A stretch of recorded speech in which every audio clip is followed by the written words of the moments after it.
So hello guys. ICMR एनआईएमआर जो ये institute है ये दिल्ली में सिचुएटेड है। आईसीएमआर का इंस्टीट्यूट है, आप सभी को पता होगा। आईसीएमआर जो है हमारा Indian council of medical research, जो मेडिकल रिसर्च मेडिकल साइंस के अंदर ह्यूमन से रिलेटेड जितनी भी मेडिकल स्टडीज होती है वो आईसीएमआर के अंडर आती है।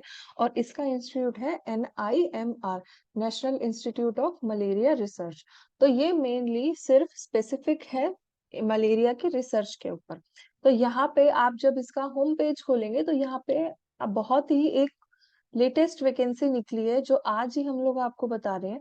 ये देखिए, जैसे कि ये आप स्क्रॉल डाउन करोगे तो यहाँ पे व्हाट्स न्यू आ रहा है इनका मिडल उसमें ही पेज में। नीचे ये यहाँ पे इन्होंने सब कुछ दे रखा है। किससे है ये? वर्ल्ड हेल्थ ऑर्गेनाइजेशन से है collaborator, department of health research से है, ministry of health and family से है, वेलफेयर से है, यहाँ पे एनवीबीडीसीपी से है। तो यहाँ पे इनके कोलैबोरेटर्स हैं। तो आप देख रहे हैं ज्यादातर ह्यूमन हेल्थ से रिलेटेड है। तो जब हम यहाँ पे ये देखिए, जब न्यू वैकेंसीज देख रहे हैं तो यहाँ पे ऊपर ऊपर वैकेंसी आ रही है जो कॉन्ट्रेक्चुअल पोस्ट के लिए है। तो जैसे ही आप यहाँ पे क्लिक करेंगे कॉन्ट्रेक्चुअल पोस्ट के लिए, तो आप देखो यहाँ पे, ये देखिए सबसे ऊपर नेम ऑफ वैकेंसी में नोटिफिकेशन फॉर परमानेंट पोस्ट एनआईएमआर। और यहाँ पे जो भी है ये टेक कैडर पोस्ट या फिर जो भी इसकी आईडी है या जो भी एप्लीकेशन या एडवर्टाइजमेंट नंबर है वो यहाँ पे दे रखा है। ये देखो, जैसे एनआईएमआर टेक 01/2023। अब इस पे बहुत सारी वैकेंसीज निकली है। देखो, डेट ऑफ अपलोड दे रखा है और यहाँ पे लास्ट डेट दे रखी है एक इसकी भी वैकेंसी फॉर परमानेंट पोस्ट जो 21 जुलाई है। और यहाँ पे ये 4 जुलाई को ये आज ही निकली है। तो हम सबसे पहले इसकी देख लेते हैं जो भी है ये नोटिफिकेशन। आपको क्या करना है, ये नोटिफिकेशन यहाँ से डाउनलोड करना है। ये मैंने आपके लिए पहले से ही डाउनलोड करके रखा हुआ है, तो हम देख लेते हैं। तो यहाँ पे आप देखोगे कि इन्होंने क्या दे रखा है, आईसीएमआर एनआईएमआर का वैकेंसी नोटिफिकेशन दे रखा है, परमानेंट जॉब है। और एकदम आपको ये अच्छी तरीके से ध्यान देनी है कि किस तरीके से हम यहाँ पे फिल आउट कर सकते हैं। तो ऊपर इनका क्या है, ये देखो मैंने यहाँ पे थोड़ा नीचे से स्टार्ट कर रखा है। आप ऊपर जाएंगे ना तो यहाँ पे ये हिंदी में दे रखा है। तो हम आपके लिए इंग्लिश में ही, बहुत बड़ी पेजेस की ये पीडीएफ है, 46 पेजेस की है। तो यहाँ से 13 पेज से इन्होंने वैकेंसी नोटिफिकेशन स्टार्ट कर रखा है और यहाँ पे इन्होंने नंबर 1 डाल रखा है, ये देखिए सीरियल वाइज।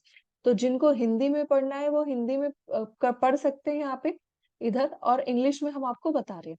तो अब हम इसको थोड़ा बड़ा कर लेते हैं। अब देखिए यहाँ पे क्या है, वैकेंसी इंफॉर्मेशन दे रखी है।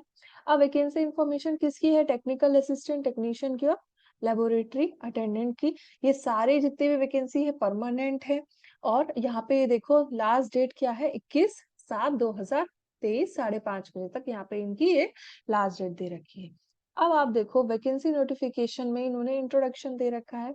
उसके बाद ये number of post technical assistant, इसमें आपको क्या दे रखा है, एसेंशियल क्वालिफिकेशन। तो भैया देखिए, टेक्निकल असिस्टेंट, यहाँ पे जो टेक्निकल असिस्टेंट है उसकी 26 पोस्ट है, टेक्नीशियन की 49 पोस्ट है, लेबोरेटरी अटेंडेंट की 4 पोस्ट है। कैटेगरी वाइज इन्होंने डिवाइड कर रखा है। पे लेवल दे रखा है कि पे लेवल कितना होगा टेक्निकल असिस्टेंट का, 35,400 से 1,12,400 तक होगा। ये पे लेवल 6 दे रखा है। टेक्नीशियन का 19 से 63 होगा, लेबोरेटरी का 18 से 56 होगा। यहाँ पे इन्होंने अच्छी तरीके से दे रखा है। अब नेक्स्ट स्लाइड में देखो, वैकेंसी इंफॉर्मेशन में, वैकेंसी नोटिफिकेशन में इन्होंने एसेंशियल क्वालिफिकेशन क्या दे रखी है, TAEE। अब इधर आपको पोस्ट कोड ध्यान से फिल करना है, technician assistant EE electrical engineering. ये देखो इन्होंने ये दे रखी है इसकी फुल फॉर्म। पे लेवल आपका इतना होगा, first class 3 year engineering diploma जो इलेक्ट्रिक इंजीनियरिंग में है कोई भी, या फिर 2 साल का एक्सपीरियंस कोई भी गवर्नमेंट अप्रूव्ड इसमें। उसके बाद या फिर आपके पास होना चाहिए first class BE BTech in electrical engineering. अब देखो इन्होंने सारी पोस्ट में ऐसे ही कर रखा है कि या तो आपके पास कोई एक्सपीरियंस हो आपके डिप्लोमा के साथ साथ, और नहीं तो फिर आपको क्या करना है, आपको BE बीटेक होनी चाहिए आपके पास। ठीक है। अपर एज लिमिट इन्होंने दे रखी है 30। नेक्स्ट स्लाइड पे इन्होंने पोस्ट दे रखा है डिटेल्स, जो TA MLT है।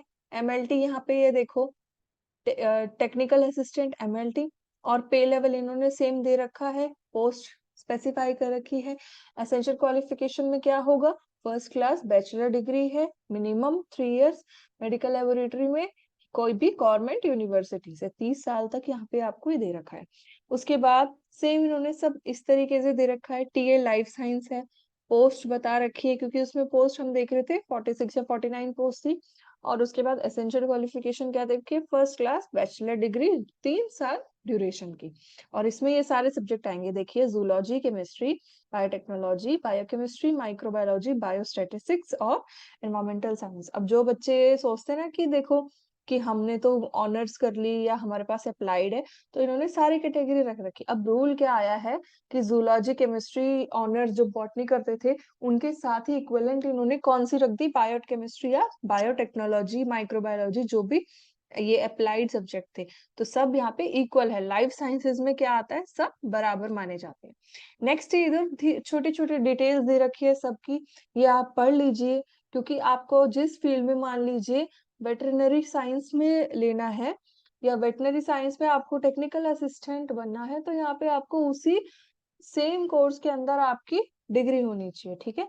ऐसी फार्मा में तो आपके फार्मा की डिग्री होनी चाहिए। यहाँ पे अगर फार्मा के अंदर अगर लाइफ साइंसेज वाले बच्चे अप्लाई करेंगे तो वो नहीं होंगे एलिजिबल, ठीक है।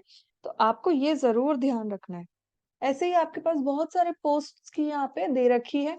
अब आपको देखो कि इन्होंने मेन सेक्शन दे रखा है कि आपको क्या क्या अपलोड करना है। तो आप सिर्फ यहाँ पे डी पॉइंट के ऊपर फॉलो करेंगे। एक बार ध्यान दो डी पॉइंट के अंदर कि आपको क्या क्या अटैच करना है और क्या क्या आपको जो डॉक्यूमेंट्स हैं वो एप्लीकेशन फॉर्म के साथ देने हैं। तो इन्होंने काफी सारे पॉइंट्स दे रखे हैं। यहाँ पे आपको सबसे पहले देना है आपका डेट ऑफ बर्थ, उसके बाद एजुकेशन क्वालिफिकेशन 10th से, प्रूफ ऑफ वर्क एक्सपीरियंस देना है अगर आपके पास बीई बीटेक के साथ भी और डिप्लोमा के साथ, अगर दोनों के साथ वर्क ऑफ एक्सपीरियंस है तो आप दोनों के साथ अटैच करेंगे। उसके बाद प्रूफ ऑफ जो एक्सपीरियंस है, जो एज रिलैक्सेशन का है वो देना है। इनकम एसेट सर्टिफिकेट देनी है। जो बच्चे EWS में इकोनॉमिकल वीकर सेक्शन में जो अप्लाई कर रहे हैं उनको वहां देनी है। अपनी कैटेगरी का प्रूफ देना है, SC ST OBC का। अगर आप कहीं एम्प्लॉयड हैं और आप एम्प्लॉयड हैं और यहाँ पे अप्लाई कर रहे हैं तो आपको नो ऑब्जेक्शन सर्टिफिकेट लेनी पड़ेगी। उसके बाद डिक्लेरेशन करना पड़ेगा ओबीसी कैंडिडेट्स को। डिटेल्ड एक्सपीरियंस जो प्रिस्क्राइब फॉर्मेट है उसमें इन्होंने प्रिस्क्राइब फॉर्मेट भी अटैच कर रखा है, वो आपको देना पड़ेगा। और उसके बाद appointment letters and joining orders जो भी with respect to project service in ICMR funded projects. तो ये सब बातें आपको ध्यान रखनी है। अब हम देख लेते हैं कि आपको करना क्या है एक्चुअली। जो फी कंप्लीट एप्लीकेशन फॉर्म है, पार्ट 1 पार्ट 2 अच्छी तरह मेंशन होना चाहिए, इन्होंने नीचे दे रखा है। सबसे पहले तो एप्लीकेशन होगी, नेम ऑफ पोस्ट आप देंगे। उसके बाद आपको यहाँ पे क्या करना है, ये जो डायरेक्टर है उनके नाम पे आपको हार्ड कॉपी भेजनी है, ठीक है। तो आपको जो एडमिट कार्ड और ये सब रिटर्न टेस्ट होगा आपका। उसके बाद रिटर्न टेस्ट के बाद जब आप एप्लीकेशन फॉर्म भेजेंगे तो उसके नाम भेजने, और उसके बाद आपको यहाँ क्या करना है, 300 का डिमांड ड्राफ्ट DD जो होता है ना, DD बनवा के आपको डायरेक्टर के नाम पे भेजना है। वुमेन कैंडिडेट्स हैं, SC ST, उनके लिए ये एप्लीकेशन फी नहीं लगेगी। तो SC ST और पर्सन विद डिसेबिलिटी और वुमेन्स और एक्स सर्विसमैन जो भी अटेम्प्ट कर रहे हैं उनके लिए ये पेमेंट नहीं है। ये पेमेंट सिर्फ जनरल वालों के लिए ही अप्लीकेबल है, OBC कैंडिडेट्स के लिए, ठीक है। अब नेक्स्ट स्लाइड पे चलते हैं, सिलेक्शन प्रोसीजर देख लेते हैं कि सिलेक्शन प्रोसीजर जो टीए है हमारा उनके पास कैसा होगा। देखो टीए के लिए रिटन टेस्ट है, ठीक है। और उसके बाद candidate securing highest marks will be selected in order of their merit. अब देखो मान लो कि 50 जो सीट्स हैं और उसमें से काफी बच्चों ने टेस्ट दिया, तो जो मेरिट के बेसिस पे 50 आएंगे वो ही सिलेक्ट किए जाएंगे। इकोनॉमिक वीकर सेक्शन के लिए दे रखा है कि रिजर्वेशन है इनके पास। और उसके बाद इन्होंने पूरा इसको डिस्क्राइब कर रखा है कि आप किस तरीके से अपनी सर्टिफिकेट और ये सब जमा कर सकते हैं। एज लिमिट के लिए भी डिस्क्राइब कर रखा है, हर चीज के लिए इन्होंने डिस्क्राइब कर रखा है। कितनी परसेंट, जैसे कि मान लीजिए कि 40% डिसेबिलिटी है तो आपको उस हिसाब से आपकी डिसेबिलिटी कितनी है। अगर मान लीजिए PWD वाले बच्चे हैं और उसके अंदर डिसेबिलिटी आपकी 10% है और एक बच्चे की है 40 से 50%, तो उसमें जो 40 से 50% वाला बच्चा है उसको ज्यादा प्रायोरिटी दी जाएगी। तो ये इन्होंने सब डिस्क्राइब कर रखा है। अब इधर देखो, यहाँ पे जो रिजर्वेशन PWD के लिए इनको दे रखा है, जो टेक्निकल असिस्टेंट है 1 post category of reservation A में आएगी। टेक्नीशियन 1 2 पोस्ट है, एक एक यहाँ पे ईच, यहाँ पे बाइफरकेट हो जाएगा।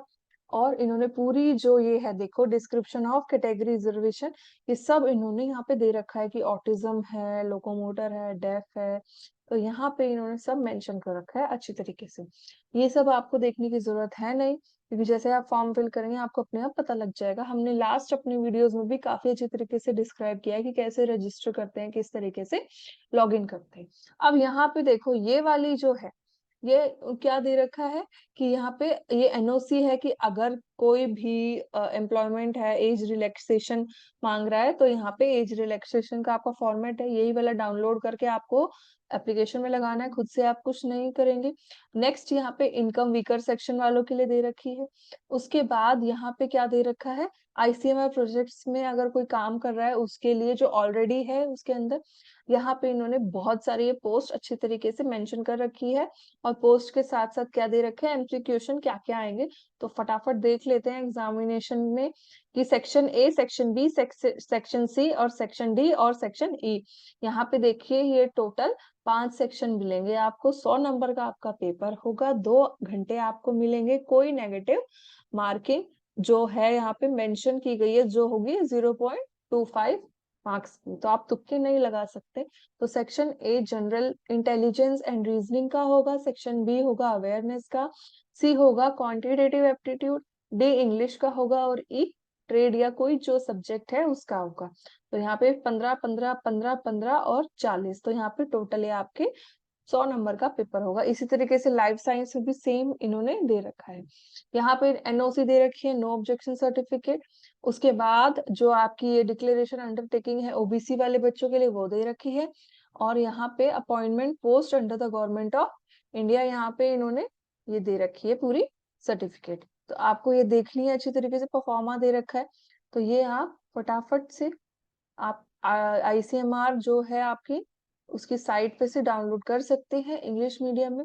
तो यहाँ पे बहुत अच्छी तरीके से इन्होंने हर चीज के लिए, जो भी कैटेगरी वाइज है, हर चीज के लिए इन्होंने एक फॉर्मेट दे रखा है, तो इसी फॉर्मेट में आप अप्लाई करें यहाँ पे। ठीक है, तो ये हमारी सारी हो जाती है आईसीएमआर का जो भी प्रोजेक्ट निकला है और परमानेंट वैकेंसी है उसमें अप्लाई करने की। तो आप लोग अप्लाई करिए और थैंक यू वेरी मच।